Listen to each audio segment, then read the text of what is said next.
You hear about it all the time in the news, right? The Fed raises rates, the central bank changes its policy. But behind all those headlines, there's this single, powerful number that's quietly shaping your world, your mortgage, your job, even the price of your groceries. So in the next few minutes, we're going to pull back the curtain on this powerful number and show you exactly how it all works. So here's our game plan. First up, we'll look at the Fed's master switch and how it basically controls the flow of money. Then, we're going to follow the economic ripples to see how one tiny change can create these massive waves. We'll bring it right home to your wallet by looking at the housing market, and then we'll explore the wild card tools the Fed uses when that main switch is stuck. Finally, we'll tie it all together and see why this delicate balancing act is one of the most important things to understand about our economy. All right, let's dive in. First, let's talk about the main player in this whole story, the central bank. In the US, that's the Federal Reserve. And their big job? It's to keep their finger on the economy's pulse. But that's the real head-scratcher, isn't it? How can a decision made by a small group of people in a meeting room actually ripple out and affect the price of gas, the interest on your credit card, and maybe even whether or not you get a raise this year? Well, the answer comes down to this term, monetary policy. It sounds kind of fancy, but it's really just the official name for the central bank's toolkit. And its goals are right there. Keep prices stable, control inflation, and keep employment as high as it can be. It is a total high-wire act with the entire economy on the line. I mean, lean too far one way and inflation takes off, but lean too far the other and you could tip us into a recession. So, to pull off that high-wire act, the Fed's #1 tool is what you can think of as a master switch, the federal funds rate. Basically, this is the interest rate banks charge each other for overnight loans. It's like the wholesale price of money. And you know what happens next? When the Fed messes with that wholesale price, it pretty quickly changes the retail price that you and I pay for everything. And that, right there, brings us to the ripple effect. Because a change to this one rate, it doesn't just stay between banks. It spreads everywhere.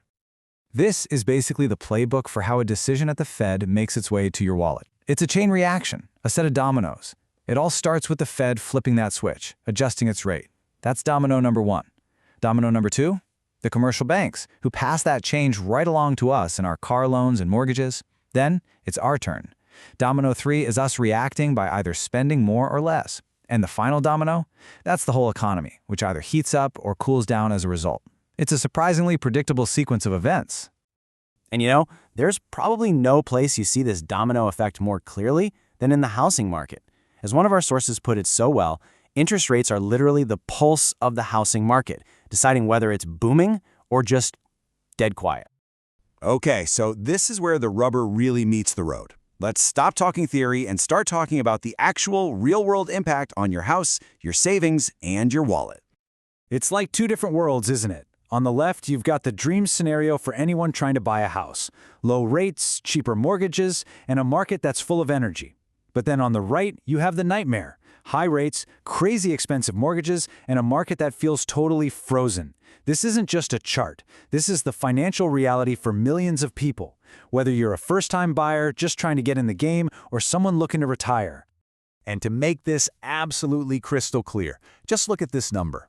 For a pretty standard $300,000 mortgage, just a 1% increase in the interest rate can add around $200 to your monthly payment. That's a huge deal. A tiny little change from the Fed can have a massive impact on your budget, month after month.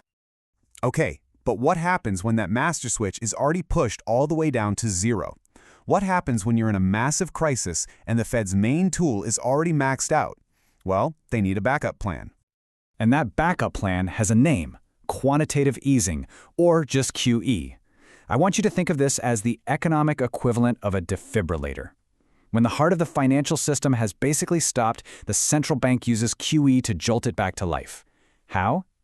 By injecting a truly massive amount of cash directly into the system. It's a really powerful and, pretty controversial tool, and it's become a huge part of the modern economic playbook. So, the theory behind QE goes something like this. By flooding the market with cash, you hopefully create a bunch of positive ripple effects. The banks, now sitting on all this cash, will be more willing to lend it out. Investors, looking for better returns, will move their money into things like stocks, which drives up the market. And then, as regular people like us see our retirement accounts growing, we feel wealthier, more confident, and we start spending again. It's a whole strategy to try and get the economic engine fired up again.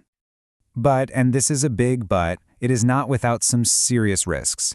Critics, as our source material points out, worry that QE can lead to runaway inflation or create dangerous bubbles in things like the stock market or housing.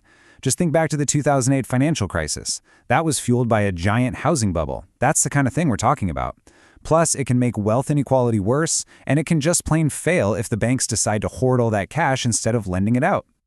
Okay, so all of this brings us to our final and maybe most important point, why this stuff actually matters. Because at its heart, this whole thing is just one massive, high-stakes balancing act.